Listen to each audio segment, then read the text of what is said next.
મારું નામ ગુણવંતભાઈ બાબુભાઈ કાનપરિયા, વિઠ્ઠલપુર.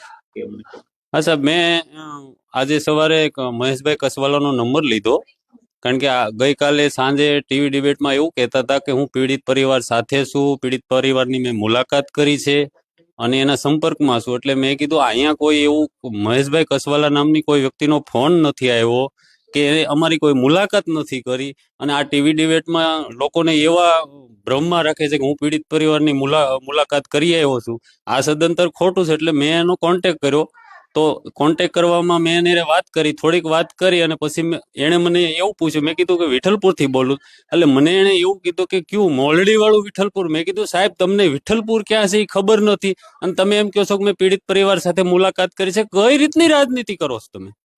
કઈ શરમ આવે છે તમને? તમે પીડિત પરિવારને હસોડા મળ્યા નથી, એના ગામની પણ ખબર નથી, અને તમે એમ કહો છો કે હું પીડિત પરિવારને મળ્યો છું. કાંઈક શરમ કરો. મારી પાસે આ મહેશભાઈ કસવાલાનું રેકોર્ડિંગ છે. મેં જયારે ફોન કર્યો ને ત્યારે હું તમને સંભળાવું.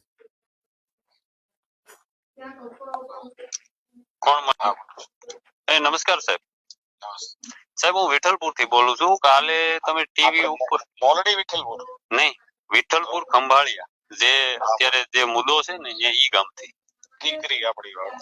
હા હા સાહેબ, તમે સાંજે એવું ટીવીમાં મેં સાંભળ્યું હતું, તમે એમ કહેતા હતા કે હું વિઠ્ઠલપુર ના સંપર્કમાં છું ને મેં કોન્ટેક્ટ કર્યો હતો ને પરમદીપ છે એના મોટા બાપુજી નામ, અને એમને કહ્યું હતું કે એકલા જ આવે. કહું અત્યારે આખી સમાજની અહીંયા બેઠક હતી, અત્યારે જ પૂરી થઈ બેઠક, અને એમની ફરિયાદ પાછી ખેંચા લેવાની પ્રક્રિયા પણ શરૂ થઈ.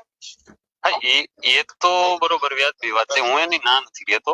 પણ હું તમને શું કઉ છું કે તમે આંક સંપર્ક કોનો કર્યો હતો? એમ નામ એમના મોટા બાપુજી, એમના મોટા બાપુજી અહીંયા રૂબરૂ જ હતા એ લોકો. ના, એના મોટા બાપુજી નથી સાહેબ. ભલે તો બીજા અશ્વિનભાઈ એક જ છે, અને એ જે આ દીકરીના પિતા છે એ. તો તમે પ્રશ્ન લગભગ પતી ગયો છે, હમણાં કોઈની પ્રક્રિયા શરૂ કરે. હા, પતી ગયો છે, પણ લોકો કાપી નાખો.